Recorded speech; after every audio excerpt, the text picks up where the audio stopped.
The vibe I'm getting from the local entrepreneurs is a sense of unworthiness, definitely fear, but I would say well driven by pride. The fact that they're willing to pivot the unfavorable conditions when it's not suitable for them demonstrates the self awareness of their own value. They don't want to participate in a lose win paradigm when they're not going to feel the support from their own local government.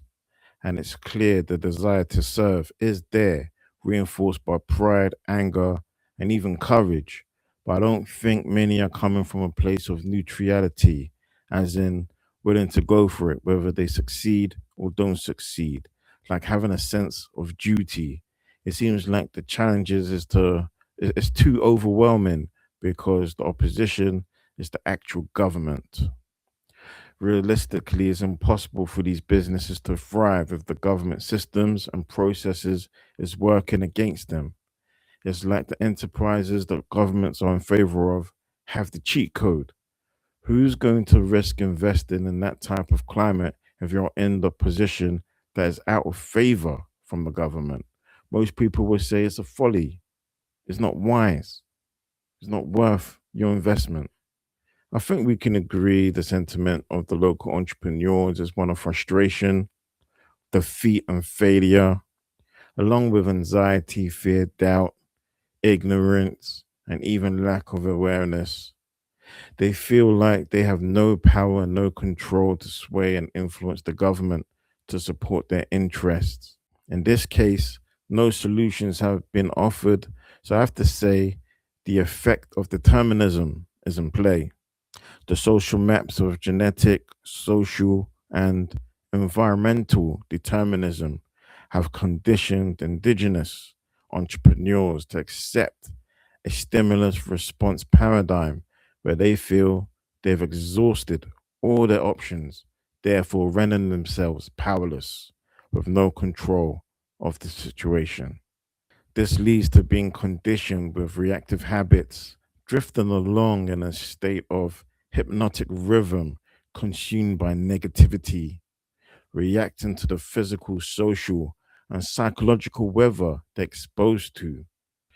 And when they do try to break out from the norm and make a change, it's met with an underestimation of personal effort that needed to be employed to be effective and make an impact. Because I can imagine that they've been operating from a behavior and personality ethic when this is a job for working on the individual character, meaning to overcome this, you have to dig and plan from a much deeper place. From the sales perspective, the indigenous entrepreneurs are facing real objections from the government that their own government's behavior is like an opposing force blocking their progress.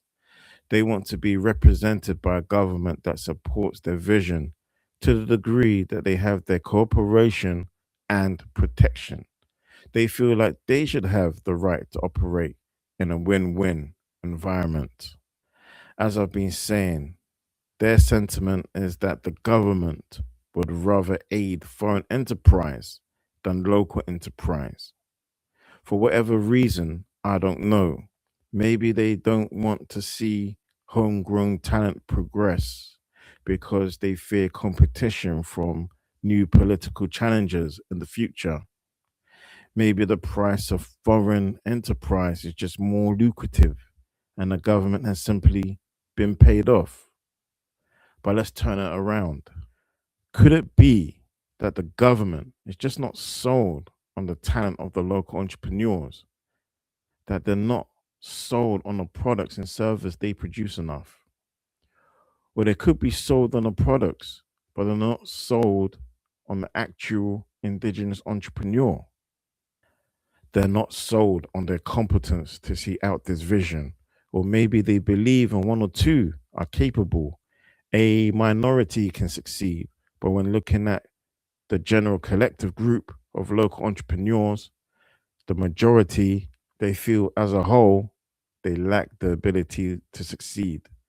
So they could honestly feel if they did show more support, it would generally be a bad investment and would risk resources.